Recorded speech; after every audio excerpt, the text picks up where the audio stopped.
আপনারা সকলেই জানেন, জুলাই আন্দোলনে যারা শহীদ হয়েছে তাদের স্মরণে আজকে ধামরাই থানা বিএনপি অঙ্গ সংগঠন বিশাল একটা র্যালি করেছে এবং তাদের জন্যে আলোচনা করেছেন এবং দোয়া করেছেন তারা যেন বেহেশতবাসী হয়।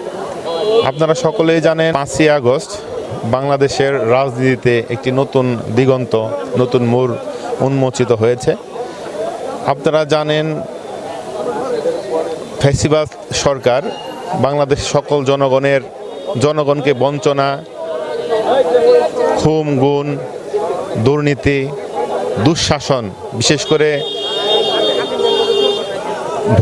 ভোটের অধিকারের যে বিষয় সারা বাংলাদেশের সকল জনগণকে বিক্ষুব্ধ এবং ক্ষুব্ধ করে তুলেছিল। তারই ধারাবাহিকতায় বাংলাদেশের সকল জনগণ একত্রিত হয়ে, ছাত্র জনতা একত্রিত হয়ে এই ফ্যাসিস্ট সরকারকে উৎখাত করেছে। তারই সেই যে 5 তারিখে শহীদদের স্মরণ এবং যারা গুম খুন হয়েছেন, যারা অঙ্গহানি হয়েছেন, তাদের স্মরণে আজকের আমাদের এই বিজয় র্যালি এবং দোয়া। নাসিরউদ্দিন পাটোয়ারি একজন বাংলাদেশের জাতীয় বেয়াদব হিসাবে পরিচিত। আমরা 5 তারিখের আগে তাকে কখনোই কোনো মিছিল মিটিংয়ে দেখি নাই এবং বিগত 17 বছর যে আন্দোলন সংগ্রাম হয়েছে সেখানেও আমরা তাকে দেখি নাই।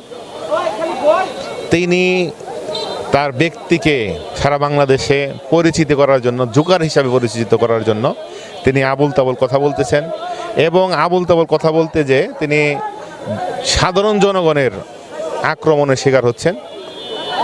এইভাবে তিনি নিজেকে সারা বাংলাদেশে হাইলাইটস করতে চাচ্ছে।